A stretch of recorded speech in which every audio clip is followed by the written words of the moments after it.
কারো জন্য কেউ আটকায় না, কারো জন্য কেউ থেমে থাকে না, কারো জন্য কারো মৃত্যুতে পৃথিবী থামে না, কারো জন্মেও পৃথিবী আটকায় না, কোনো সমস্যা নাই।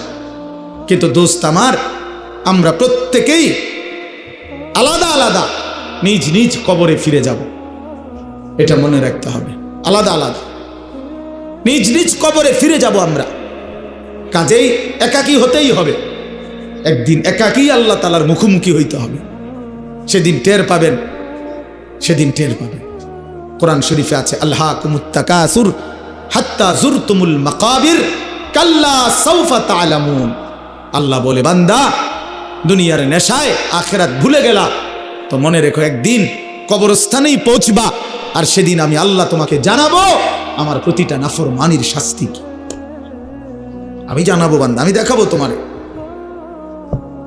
তুমি দেখবা বান্দা, আমি তোমাকে দেখাবো, আমি তোমাকে বুঝাবো। এজন্য দোস্ত, নওজোয়ান, প্রিয় সাথী, এটা মনে রাখো বাপ, আত্ম উপলব্ধি, আত্মপরিচয়, আত্মসম্মান, আত্মমর্যাদা অনেক বড় সম্পদ। এটা বুঝা যে আমি কে আসলে। আমি একজন মুসলমান, আমার বাবা মুসলমান, আমার মা মুসলমান, আমার বংশ মুসলমান, আমার গোটা মহল্লা মুসলমান, আমি ইমানদারের সন্তান, অথচ আমি এক ওয়াক্ত নামাজ পড়ল না, 365 দিনে, খোদার এক বছরে কোনোদিন ফজরের নামাজ পড়ল না। এটা মুসলমানের বাচ্চা, এটা মানুষের বাচ্চা, এইটা জানোয়ার না তো জানোয়ারটা কেন?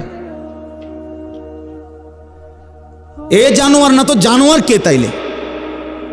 কে জানোয়ার তাইলে?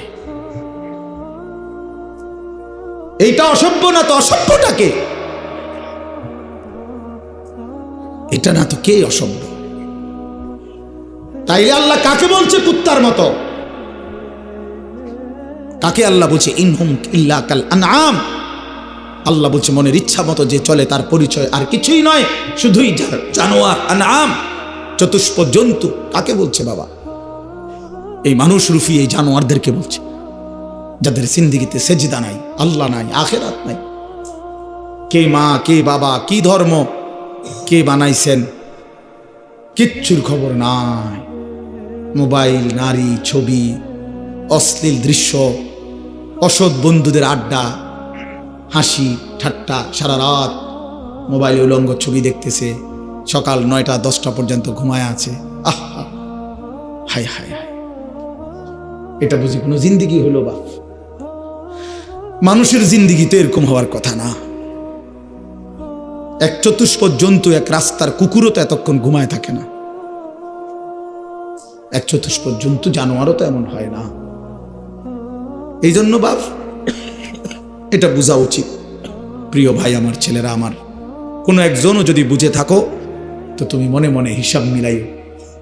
তোমার বন্ধুর লগে না, তুমি একা হিসাব মিলাইবা। আসলে আমি কে? কে আমাকে বানাইলেন? কেন বানাইলেন?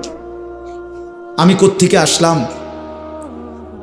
তিনি আমার কাছে যা চাচ্ছেন আমি তা করছি কিনা? আমি যা করছি আমার আল্লাহ তা চাচ্ছে কিনা?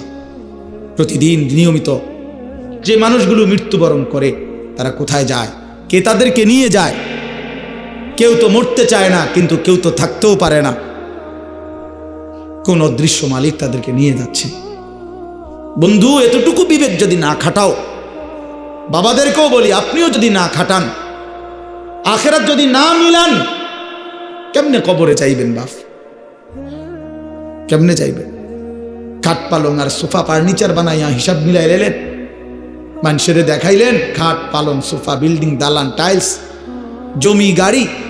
আহা বাবা, এগুলো কি মিলাইয়া গেলে? এগুলো তো আপনার আগেও পৃথিবীতে ছিল, আপনার পরেও থাকবে পৃথিবীতে, কিন্তু আপনি কবরে কি নিয়ে যাচ্ছেন? আল্লাহ নবী সাল্লাল্লাহু আলাইহি ওয়াসাল্লাম বলছেন, ইয়াতবাউল মাইয়িতা সালাসাতুন, কোন মৃত ব্যক্তির সাথে, লাশের সাথে কবরস্থান পর্যন্ত 3 জিনিস যায়। আহলুহু ওয়া মালুহু ওয়া আমালুহু, তার পরিবারের সদস্যরা সাথে যায়। কিছু সম্পদ, মাল, এই যে লাশের একটা খাটিয়া, আগরবাতি, একটা কাপড়, ইত্যাদি ইত্যাদি, ছোটখাটো কিছু ঠুনকো মাল, সামান্য, এগুলোও সাথে যায়। আর ওয়া আমালুহু, তার সারা জিন্দিগির আমল কর্মকাণ্ড সেটাও তার সাথেই যায়। ফায়ারজিউ ইসনান ওয়া ইয়াবকা ওয়াহিদ, দুই জিনিস ফিরে আসে, এক তার বংশধর পরিবার মহল্লাবাসী ফিরে আসে এবং ওই খাট কাপড়গুলোও ফিরে আসে, আর শুধুমাত্র তার আমল ভালো কিংবা মন্দ ওইটাই তার কবরের সাথে থেকে যায়। এই জন্য দোস্ত, আমরা আমাদের 1 সেকেন্ড, 1 ঘন্টা, 1 মিনিট, একটা নিঃশ্বাস যেটা একবার পড়ছে এটা আর কোনো দিন আমরা হিসাবের বাহিরে আড়াল করতে পারবো না। কোরআনুল কারীমের মধ্যে আল্লাহ বলছেন, লা ইউগাদিরু সাগীরাতান ওয়ালা কাবীরাতান ইল্লা আহসাহা। এই ফেরেশতারা ডান কাঁধে বাম কাঁধের ছোট থেকে ছোট, বড় থেকে বড় জীবনের প্রতিটা স্পন্দন, প্রতিটা নিঃশ্বাস পর্যন্ত আল্লাহর কসম আমলনামার মধ্যে উঠায় রাখছে। 24 ঘন্টার 1টা মিনিট বাবা, ছেলেরা সবাইকে বলি, আমাকেও বলি, আড়াল করার কোনো সুযোগ নাই, কোনো সুযোগ নাই বন্ধু। কোনো রাত, কোনো দিন, কোনো ঘন্টা, কোনো মিনিট, সেকেন্ড আর কোনো দিন আমার আড়াল করবার সুযোগ নাই আল্লাহর কাছ থেকে। এই জন্য আমরা যদি এটা না বুঝি বাবা, অনেক নওজোয়ান তোমরা চেহারা সুরত দেখলে বোঝা যায় বাপ কতদিন হয় নামাজ পড়ো না। তোমার মালিকরে এমন ভুলা, কেমনে ভুললা? কোন মার ঘরে জন্ম নিলা, কোন বাবার ঘরে বড় হইলা? বাপেরই বা এত বড় বেইজ্জতি কেমনে করলা? মারে এত বড় অপমান কেমনে করলা? মা তো পরিচয় দিছে মুসলমান, বাবাও তো জানে তুমি মুসলমান, তুমি নিজেও তো জানো তুমি মুসলমান। মুসলমান এমন হয়, মুসলমান এমন হয় যে 1 ওয়াক্ত নামাজ পড়তে মন চায় না, এটা মুসলমানের বাচ্চা। ঠিক মতো কখনোই পেশাব পায়খানা করে পাক পবিত্র শরীয়ত মতে হয় না, এটা মুসলমানের বাচ্চা।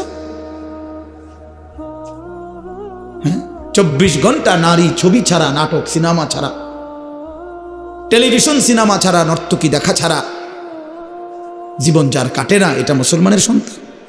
মুসলমান এমন হয়। এই জন্য আমার বন্ধু, আমি অনুরোধ করছি প্রত্যেকের কাছে, আমাকেও বলি, আপনাদেরকেও বলি, নওজোয়ান ছেলে তোমাদেরকেও বলি, বাপ একজন হইলে একজনই মনে রাখো, নিজের হিসাব কইরো বাপ। ওয়ালতানজুর নাফসুম মা কদ্দামাত লিগাদ। আল্লাহ তাআলা বলছে প্রত্যেকটি প্রাণ, প্রতিটা আত্মা আলাদা হিসাব করো, লক্ষ্য করো আজকের দুনিয়া থেকে আগামীকালকের আখিরাতের জন্য কি পাঠিয়েছ। চোখ বন্ধ করলেই মৃত্যু থামবে না, ভুলে গেলেও মৃত্যু থামবে না, না বুঝলেও মৃত্যু থামবে না। বুঝে আসলেও মরে যাবেন, না বুঝলেও মরে যাবেন। চোখ খোলা থাকলেও মরে যাবেন, চোখ বন্ধ থাকলেও মরে যাবেন। হাসলেও মরে যাবেন, কাঁদলেও মরে যাবেন। রাজপ্রাসাদের অট্টালিকায় থাকলেও মরে যাবেন, জীর্ণ কুঠির কুড়ে ঘরে থাকলেও মরে যাবেন। প্রিয় বন্ধু, যেটাকে আড়াল করার কোনো সুযোগ নাই, মৃত্যুকে পাশ কাটবার কোনো সিস্টেম নাই, কোনো সিস্টেম নাই। 7 মহাদেশের মালিকও যদি হয়, 7 রাজার ধনও যদি কেউ পায়, তারপরেও যেহেতু মৃত্যুকে বাদ দেওয়ার, আড়াল করবার কোনো সিস্টেম নাই, অতএব প্রস্তুতি নেওয়া এটাই বিবেকবানের উচিত। কারণ যেহেতু আমি মৃত্যুকে আড়াল করতে পারবো না, অতএব মৃত্যুর জন্য প্রস্তুতি নেওয়া এটাই চূড়ান্ত বুদ্ধিমান। কোনো সুযোগ যেহেতু নাই, কোনো সিস্টেম যেহেতু নাই, পৃথিবী সৃষ্টির শুরু থেকে আজ পর্যন্ত যেহেতু এমন কোনো সিস্টেম নাই, অতএব মরতেই হবে। হবে কিনা বাপ বলেন না সবাই, হবে কিনা? মরতেই হবে। এজন্য আখিরাতের প্রস্তুতি নেওয়া, কবরের প্রস্তুতি নেওয়া, পরকালের ফিকির করা, এটাই মুমিনের জিন্দেগি। মুসলমান তাকেই বলে, মুসলমান তাকেই বলে। ওই দেখেন ওই অপদার্থ কি করে, কত বড় অসভ্য দেখছেন, আবার হাসে বেয়াদব। এই বেয়াদব এমনই হয়, অসভ্য এমনই হয়। ওই যে বললাম শাহওয়াত, মনের চাহিদা, যে হুজুর তোমার বাপও যদি মানা করে, আমি তো কারো কথাই শুনি না, তুমি হুজুরের কথা শুনবো কিতাম, আমি তো জীবনে কারো কথাই শুনি না, আমার আবার হুজুর কি আর পাবলিক কি, আমি তো চলি আমার মতো করে। বুঝেন নাই? এই জিন্দেগি, এটাই জীবন। আপনি নিষেধ করবেন, শুনবে না। আমি তো আমার মতো চলি, আমার মতো চলি। আমি তো নিষেধ করছিলাম বাপ, আমি তো বলছি প্রথম যে আমি সুন্দর করে বললাম, বলছি কিনা? হ্যাঁ, অসংখ্য ছেলে পেলে বললাম না আজকে বাবা, তোমরা অগণিত ছেলে, তোমরা মনে করছো তোমরা অনেক সুখে আছো, কারণ মা বাবা পারিবারিক বন্ধন থেকে তোমরা মুক্ত।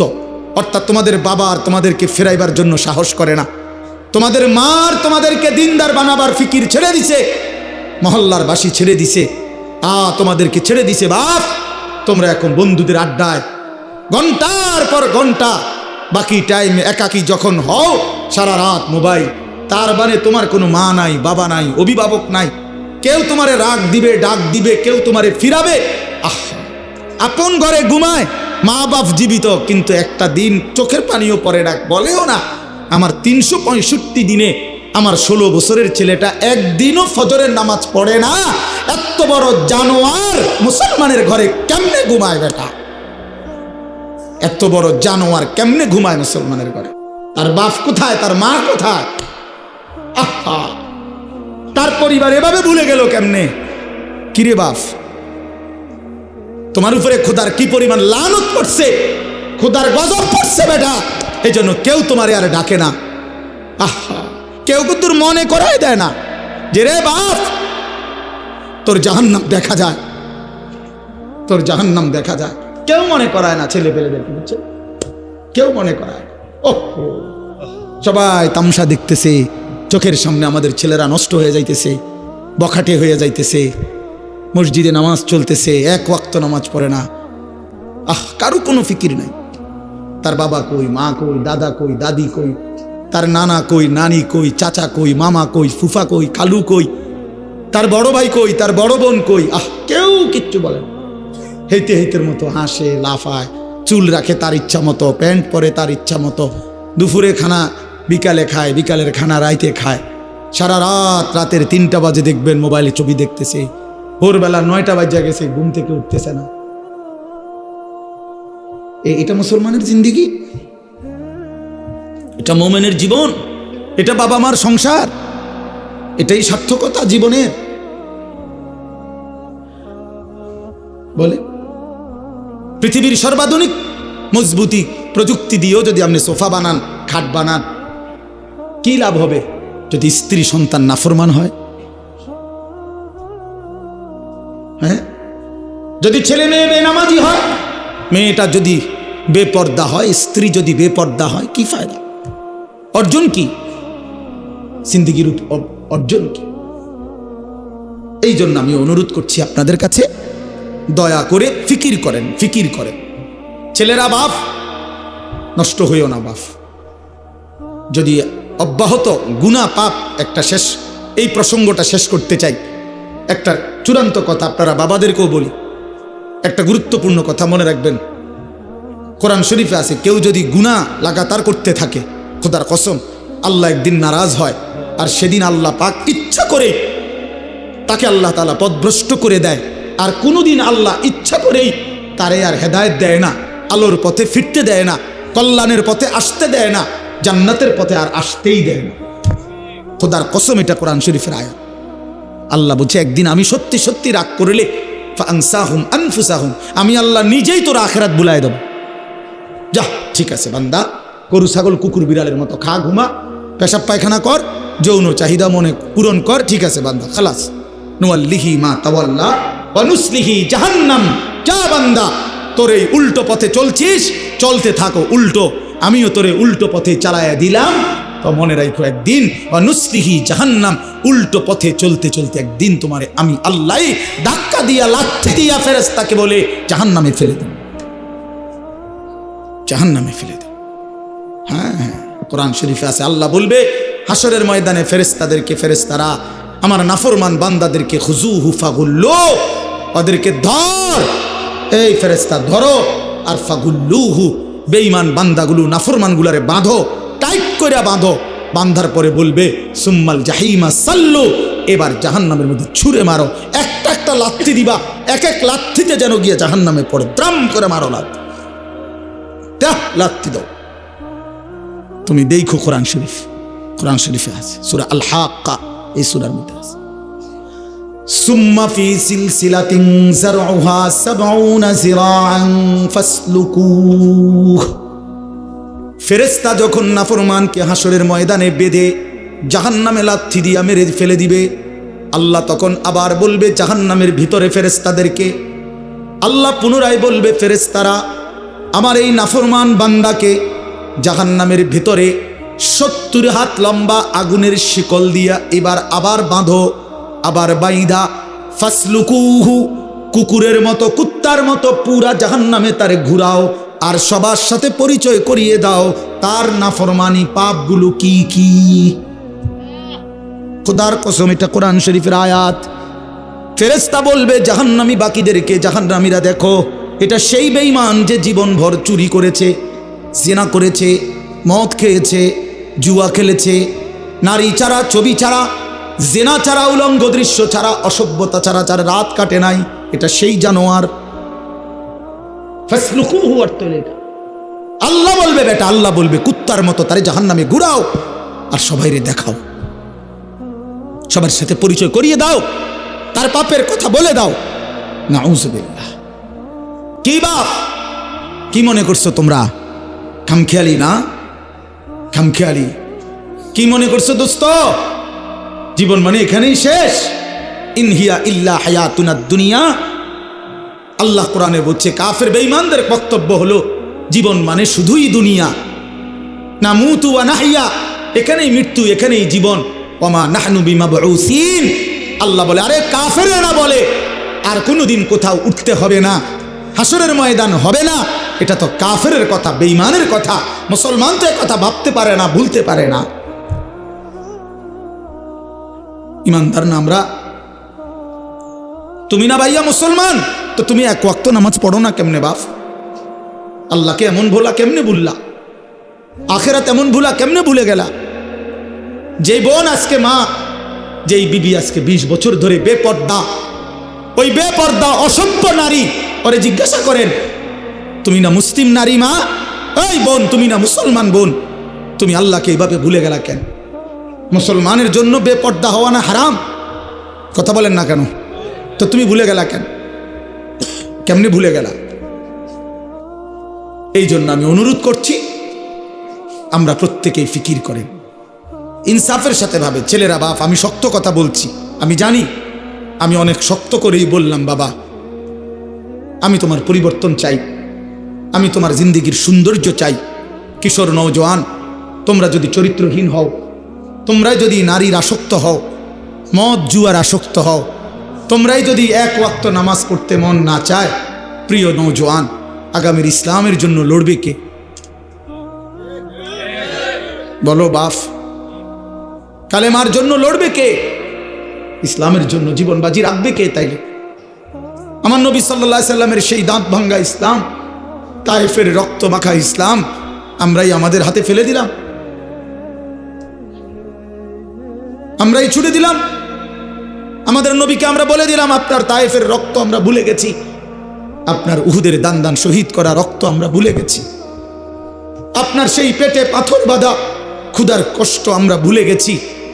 আমরা আপনাকে চাই না, আমরা ইহুদি খ্রিস্টান বেঈমান, ফুটবল ক্রিকেটের খেলোয়াড় কিংবা মোবাইলের কোনো নারী নর্তকী, তাকে নিয়েই আমরা পড়ে আছি। আহা আহা, আল্লাহ নবী সাল্লাল্লাহু আলাইহি ওয়াসাল্লামের কাছে কিন্তু উম্মতের আমল শোনানো হয়। মদিনার রওজা পাকে নবী সাল্লাল্লাহু আলাইহি ওয়াসাল্লাম তো হায়াতুন নবী, তিনি তো জীবিত, জানেন না এটা? কথা বলেন না কেন? তিনি তো কি হায়াতুন নবী, তিনি তো জীবিত, সেখানে সশরীরে জীবিত, সশরীরে জীবিত। আমি তো রওজা পাকের সামনে যখন প্রথম গেছি জীবনে 2015 সালে, অনেকক্ষণ দাঁড়ায়ছিলাম আর এই তাকায়া অনেকক্ষণ পরে বলছি যে আপনি এখানে? আমি সেই ছোটবেলা থেকে নবী আপনার নাম শুনছি, কত লক্ষবার আমি আপনার দুরূদ পড়েছি, আর আপনি এখানে?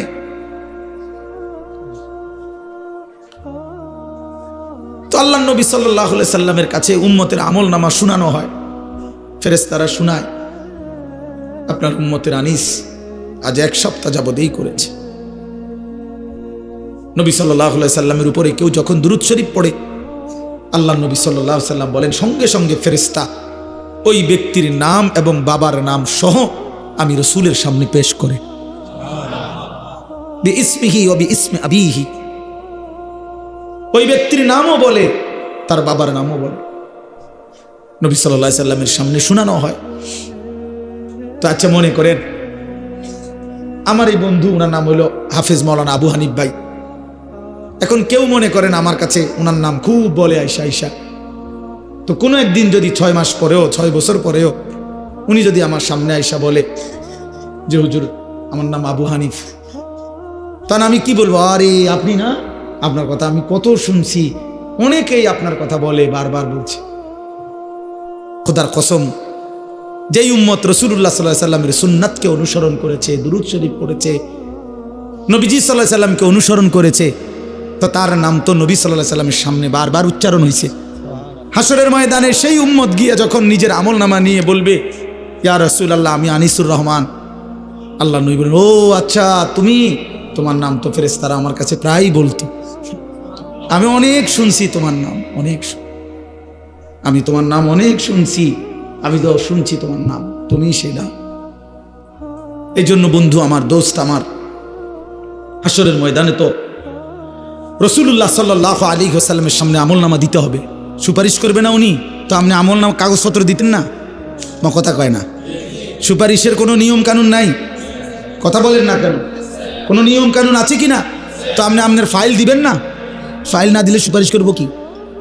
তা আপনি যখন নিজের আমলনামা দিবেন, আল্লাহ নবী সাল্লাল্লাহু আলাইহি সাল্লামের হাতে, আমার বাপ, আমার নওজোয়ান নবী যখন চোখ বিলায় দেখবে 30 বছর সুদের লেনদেন, 30 বছর টানা মিথ্যাই বলেছে, 30 বছর ধরে প্রতিদিন গালিয়ে দিছে, 30 বছর ধরে তার স্ত্রী বেপর্দা, 30 বছর ধরে প্রতিদিন ঘরে রঙিন টেলিভিশনে নাচ গান সিনেমা নাটক নর্তকীর ছবি চলছে, 365 দিনের এক একটা বছরে কোনোদিন ফজরের নামাজ পড়ে নাই।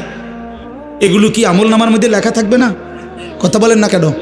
আল্লাহর কসম নবীজি, আমরা উর্দু কিতাবে পড়ছি, নবী তখন এরকম আমলনামা উম্মতের দেখে খোদার কসম নবীজি হাসরের ময়দানে চোখের পানি ফেলে দিবে, কাঁদবে, আর আল্লাহর নবী বলবে উম্মত আমি সেই নবী, 23টা বছর যে আমি তোদের জন্য কেঁদেছিলাম, এশার নামাজের পরে দাঁড়াইছি ফজরের আজান পর্যন্ত, এক দাঁড়ানোতে চোখের পানি ফেলছি, আর তোদের জন্য আমি আল্লাহর কাছে গুনাহ মাফ চাইছি।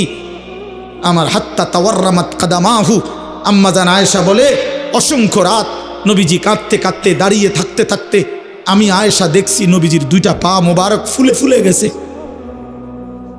আমি এত কাঁদলাম, তাইলে উম্মত কার জন্য? আমার তায়েফের রক্তে সারা দেহ রক্তাক্ত হয়ে আমার পায়ের জুতা আর পা রক্তে জমাট বাইধা গেছে, আমার জুতা আমি খুলতে পারতেছিলাম না, আমি ক্ষুধার কষ্টে পেটে 2টা পাথর বাঁধছিলাম, আমি উহুদের দান শহীদ করা রক্তে উহুদের জমিনে আমি পড়েছিলাম, আমার ঘরের চুলায় 3 মাস আগুন জ্বলে নাই। দোস্ত আমার, বন্ধু আমার, নবী জিজ্ঞেস করবে উম্মত এত রক্ত, এত চোখের পানি, এত ক্ষুধার কষ্টের আমার 23 বছরের বিনিময়ে এই আমলনামা, এই আমলনামা? তুমি না আমার শ্রেষ্ঠ উম্মত, আমি না শ্রেষ্ঠ নবী? তা আমি এই আমলনামা নিয়ে কেমনে মালিকরে দেখাবো? আমি কেমনে দেখাবো যে আল্লাহ আয় মাওলা এটা আমি শ্রেষ্ঠ নবীর শ্রেষ্ঠ উম্মতের আমলনামা? এটা কিভাবে দেখাবো? এই জন্য আমরা এই কিতাবে পড়ছি উর্দুতে যে নবী তখন বলবে উম্মত তুমি আমার এত বড় বেইজ্জতি কেমনে করলা? আজ হাসরের ময়দানে তুমি আমার উঁচা মাথা ছোট করে দিলা উম্মত। আমি তো এমনটা আশা করি নাই, আমি তো এমনটা আশা করি নাই। আমি তো 23টা বছর কোনোদিন ঠিক মতো খাই নাই, ঘুমাই নাই। আমি তো 23টা বছর দুয়ারে দুয়ারে ঘুরছি, কभी আরশ पर कभी फरश पर, कभी उनके दर कभी दर बदर, गमे आशिकी तेरा शुक्रिया मैं कहाँ कहाँ से गुजर गया। কই থেকে কই ছুটছি, কখনো হাটে, কখনো ঘাটে, কখনো মাঠে, কখনো বাজারে, কখনো একজনকে, কখনো 10 জনকে ধাক্কা দিছে, উটের পোঁছা নারী বুড়ি আমার পিঠে চাপায় দিছে। আবু লাহাব আমারে গামছা দিয়া ধরে টাইনা কাবা ঘরের সীমানা থেকে টেনে বের করে দিছে। আবু জাহেল আমারে ধাক্কা দিতে দিতে খানায় কাবার সীমানার থেকে বের করে দিছে। আমি এত অপমান সইলাম, এত বেইজ্জতি সইলাম, আমি এত পাথরের আঘাত সইলাম। বিনিময় উম্মত তোদের কাছে আমার এই কলিজা ছেঁড়া রক্ত ভেজা দিন দিয়ে গেলাম, ইসলাম দিয়ে গেলাম, কোরআন দিয়ে গেলাম, সবকিছু এভাবে ছুঁড়ে ফেলে দিছ। আজ 30 বছরে যে নবীর কথা মনে পড়ে নাই, 60 বছর বয়স এখনো বিড়ি সিগারেট খান মিয়া, কেমনে নবীজির সামনে দাঁড়াইবেন? এই উম্মত, এই মুসলমান, আল্লাহরে সাক্ষী রেখে আজকে রাতে ঘুমাইবার আগে একবার ভাইবেন, একবার ভাইবেন, একবার। 60 বছর বয়সেও বিড়ি সিগারেট ছাড়তে পারেন নাই, 60 বছর বয়সেও গালি দেওয়া বন্ধ করতে পারেন নাই, 60 বছর বয়সেও চা দোকানে নাচ গান বেড়ি দেখার অভ্যাস ছাড়তে পারেন নাই, 60 বছর বয়সেও সুদের টাকা নিচ্ছেন, কিস্তিতে টাকা নিতেছেন। আরে হারামখোর, কেমনে নবীর সামনে দাঁড়াইবা?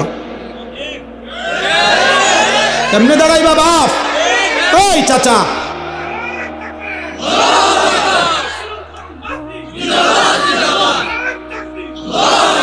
কেমনে দাঁড়াইবা বাপ? কেমনে দাঁড়াইবা চাচা? কেমনে দাঁড়াইবেন? কি মনে করছেন সুপারিশ? হাসরের ময়দানে নবীর সুপারিশ কি মামুর বাড়ি নাকি? এটা সাহাবন মনে করছেন আপনি? হ্যাঁ, আপনি কি ভাবছেন এটা? আপনি বিড়ি খাইতে খাইতে বেহেশতে যাবেন গা? হ্যাঁ, আপনি সুদ খাইতে খাইতে বেহেশতে যাবেন গা? আপনি কিস্তি উড়াইতে উড়াইতে বেহেশতে যাবেন গা? খামখেয়ালি মনে করছেন এটা? আখেরাত খামখেয়ালি? খোদার কসম, কোরআন শরীফে আছে ১৪ লক্ষ আম্বিয়া আদম থেকে নবী মুহাম্মদ সাল্লাল্লাহু আলাইহি সাল্লাম পর্যন্ত হাসরের ময়দানের ভয়ে দিবানিশি কাঁদছে। এমন কোন নবী নাই, এমন কোন নবী নাই হাসরের ময়দানে কাঁদছে, হাসরের ময়দানের ভয়ে কাঁদে নাই। এমন কোন সাহাবী নাই যারা হাসরের ময়দানের ভয়ে কাঁদে নাই। এমন কোন আউলিয়া নাই যারা হাসরের ময়দানের ভয়ে কাঁদে নাই। নাহলে আউলিয়া কেরাম কাঁদছে কি লেগা? বাতের লেগা? চিরা বই বনে লেগে কাঁদছে কিসের জন্য? আল্লাহ হাসরের ময়দানে মাফ করে দিয়েন, আখেরাতে মাফ করে দিয়েন, কবরের আযাব মাফ করে দিয়েন, এই জন্য কাঁদে নাই। তো ওনারা কাঁদলেন কেন? ওনারা কাঁদলেন কেন? 24 ঘন্টা নেক আমল করার পরেও 5 ওয়াক্ত নামাজ পড়লেন, হালাল হারাম বাইসা চললেন, বউ বাচ্চারে পর্দা পুশিদায় রাখলেন, এত কিছুর পরেও সমস্ত আম্বিয়া কেন কাঁদলেন? সমস্ত সাহাবা কেন কাঁদলেন? সমস্ত আউলিয়া বুজুর্গানে দ্বীন কেন কাঁদেন? কেন কাঁদেন আপনি বুঝেন না? হাসরের ময়দান খামখেয়ালি? কথা বলেন না কেন? ওনারা কাঁদে আমল করার পরে, আর এবড়া সাদওয়ানে বইয়া বইয়া গপ মারে, এবড়া লম্বা লম্বা কথা কয় সাদওয়ানে, অমুকের ইমান নাই, তমুকের আকিদা বালা নাই, অমুকের। আরে বাপরে, সাদওয়ানে বইয়া বিড়ি খাইতে খাইতে কয় ভালো মানুষ তো নাই করতে না। না চাচা, ভালো মানুষ থাকবো করতে? ভালো মানুষের শেষ ব্যক্তি তো আমনে, পৃথিবীর সর্বশেষ ভালো ব্যক্তি তো আমনে। এই যে বিড়ি খাই না কাকু, আমনেই শেষ ভালো। এই আমনে আরি যে বেটার কাছে বিড়ির গন্ধে কাছে যাওন জানা, আমনে পৃথিবীর সর্বশেষ ভালো ব্যক্তি। কোনো কারণে পৃথিবীতে আমনে যদি মইরা যান তো কিয়ামত সাথে সাথে ইসরাফিল ফু দিয়ালে, কারণ এরপরে আর ভালো মানুষ আইব করতে। এবারটাই তো শেষ, এবারটাই তো সাদওয়ানে বইয়া সিদ্ধান্ত দিয়ে দিছে ভালো মানুষ তো নাই করতে। টেলিভিশন চায়, টেলিভিশনের দিকে তাকায় তাকাইয়া কয় আস্তাগফিরুল্লাহ আস্তাগফিরুল্লাহ। কি তো কি শুরু হইলো দেশটার মধ্যে? আমি বলছি একদিন, রে চাচা আপনি যেটি চাইতে আছেন এটি শুরু হয়েছে। আর কি শুরু হয়েছে মানে? নাটক শুরু হয়েছে, সিনেমা শুরু হয়েছে, আর বেডির নাচ শুরু হয়েছে। আর কি তা এটা নিয়ে আস্তাগফিরুল্লাহ, টেলিভিশনের দিকে চাইয়া চাইয়া নিয়ে আস্তাগফিরুল্লাহ।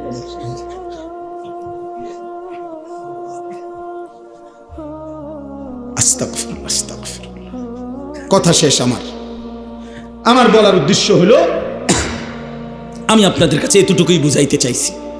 আমার বাপ, আপনাদের সামনে আমার মজার মূল বক্তব্য এটাই, ভাবতে শিখেন। কবর ভুলে গেলে হবে না, পাশ কাটলে হবে না। আপনি পাশ কাটতে যাইতে পারতেন না, এনে যাইতে হবে এটার ভিতরে, ঠিক কিনা বলেন না কেন? আরে নওজোয়ান বলো না? তাইলে বন্ধু আমার বাপ, তুমি যেমন পড়ালেখা করছো আমিও পড়ালেখা করছি। আমি জেনারেল লাইনেও পূর্ণ পড়ছি, মাদ্রাসার লাইনেও পুরা পড়ালেখা করছি। এই জন্য বন্ধু, আমি সায়েন্স পড়ছি, আমি কুমিল্লা ভিক্টোরিয়া কলেজ থেকে মাস্টার্স পাস করছি, আমি বিজ্ঞান বিভাগ থেকে এসএসসি পাস করছি দাখিল। অতএব তুমি আমারে অনুরোধ করছি, নওজোয়ান তুমি ভুল করো না, তুমি ভুল করো না। শুধু বাত মাসের হিসাব মিলাইলে হতো না, শুধু একটা চাকরি, একটা ব্যবসা, একটা বিয়া, একটা বিল্ডিং, একটা বিদেশ, বন্ধু আমার একটা মোটর সাইকেল, এতটুকুর হিসাব মিলাইলে হবে না দোস্ত। আমরা মুসলমান, আমাদের আখেরাত আছে, আমাদের কবর আছে। আর আপনারা যারা বাবা আছেন, অভিভাবক, আপনাদের কাছে অনুরোধ, আপনি এই সংসারের দিকে তাকাইয়া দেখছেন, বিল্ডিং করছেন, সোফা বানাইছেন, খাট বানাইছেন, আমার বাপ এতটুকু হিসাব মিলাইয়া মুসলমান কবরে গেলে হবে না। আমার জিফুতের লেগে খাট সংসারে সব করে দিয়ে আইছি, কি করে দিয়ে আসছে?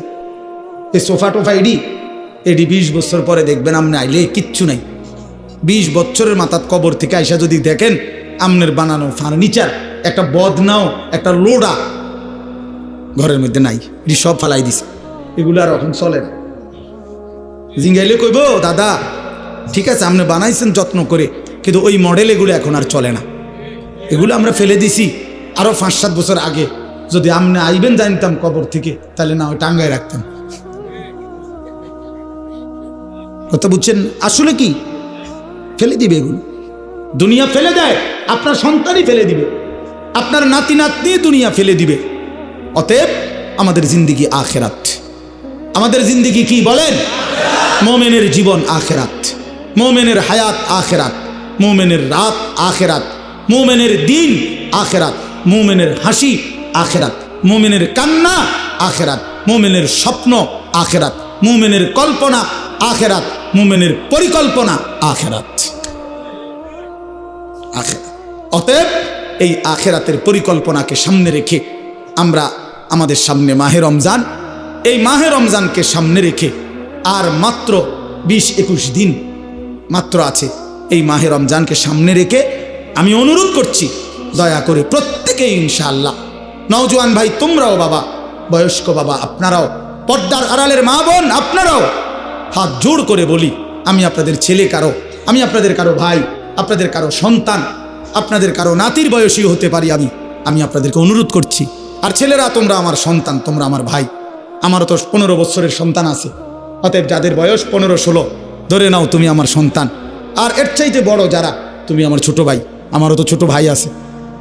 আমি চাই না আমার সন্তান নষ্ট হয়ে যাক, আমি চাই না আমার ছোট ভাই বরবাদ হয়ে যাক, আমি চাই না আমার বাপ চাচা দাদা জাহান্নামী হোক।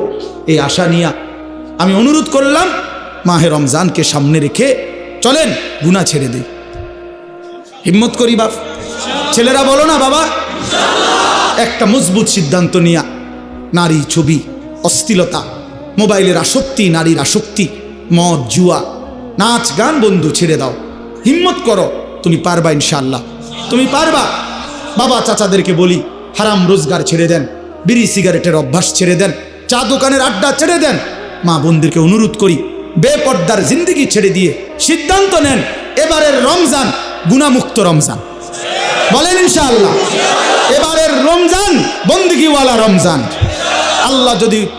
আল্লাহ বলবে বান্দা ঠিক আছে, যদি 30 দিন গুনাহ থেকে বাঁচতে পারো, 30 দিন যদি আমার বন্দেগীতে ইবাদতে লেগে থাকতে পারো, আল্লাহ বলে বান্দা ওয়াদা দিলাম লাআল্লাকুম তাত্তাকুন, 30 দিনেই তোমারে 1 মাসে মুত্তাকি বানায়া ঈদের দিন জান্নাতের ফ্লাইটে উঠায় দেন। 1 মাসেই জান্নাতি, 1 মাস। একটা রমজান তুমি 30টা দিন গুণনা আমারে সময় দাও, 31 দিন লাগবে না বান্দা, ভাল লাগলে 29 দিনেই আমি রেজাল্ট দিলাম। 30 বা 29 বান্দা কথা এক কথা, তুমি আমার হুকুম মানবা, আমি তোমারে মুত্তাকি বানিয়ে দেব, 30 দিনেই জান্নাতি বানায় দেব। এই জন্য মাহে রমজান জান্নাতের মাস, মাহে রমজান আখিরাতের মাস, মাহে রমজান নিজের জীবন সাজিয়ে তুলবার মাস। এই জন্য আমরা চেষ্টা করবো তো ইনশাআল্লাহ। কিশোর নওজোয়ান 5 ওয়াক্ত নামাজ পড়ো, চরিত্রহীনতা ছেড়ে দাও বাপ। আমি অনুরোধ করছি তোমরা যারা নওজোয়ান, 30 বছরের নিচে তোমরা যারা নওজোয়ান, আমার শেষ অনুরোধ, তোমরা যারা 30 বছরের নিচে তোমাদের বয়স, তোমরা যদি হিম্মত করো, তোমরা যদি ফজরের নামাজ সহ 5 ওয়াক্ত নামাজ পড়ো, ইনশাআল্লাহ আমরা আশা করি আগামীর ইসলামের পতাকা তোমাদের হাতে উঠবে ইনশাআল্লাহ, সারা পৃথিবীতে কালেমার পতাকা উঠবে ইনশাআল্লাহ। জিন্দাবাদ জিন্দাবাদ, ঘরে ঘরে জালো, ঘরে ঘরে জালো, মাশাআল্লাহ। সারা পৃথিবীতে যুবক মনে রাখো, সারা পৃথিবীতে মুমিনের বিজয়, সারা পৃথিবীতে মজলুমের বিজয়। ইনশাআল্লাহ দেখবা সময়ের ব্যবধান। ইসরায়েল যুদ্ধবিরতি দিয়ে পরাজয় স্বীকার করে যুদ্ধ বন্ধ রাখছে। 15 মাস লাগাতার যুদ্ধ করে হত্যা করে রক্তের বন্যা বইয়েও গাজা ফিলিস্তিনকে হারাইতে পারে নাই। ইসরায়েলের কুত্তারা হেরে গিয়ে যুদ্ধবিরতি দিয়ে কুত্তারা ইসরায়েলে ফিরে গেছে। অতএব এই অল্প সময়ের ব্যবধানে দেখবা ফিলিস্তিন এবং গাজাতে কালেমার পতাকা উঠছে ইনশাআল্লাহ। ইনশাআল্লাহ বললাম, ইনশাআল্লাহ। সিরিয়াতে কালেমার পতাকা উঠছে, আফগানিস্তানে কালেমার পতাকা উঠছে। ইনশাআল্লাহ আগামী দিনে তোমাদের হাতেও কালেমার পতাকা উড়বে। আল্লাহ তৌফিক দেন, কবুল করেন, আমিন। সুবহানাল্লাহি ওয়া বিহামদিহি।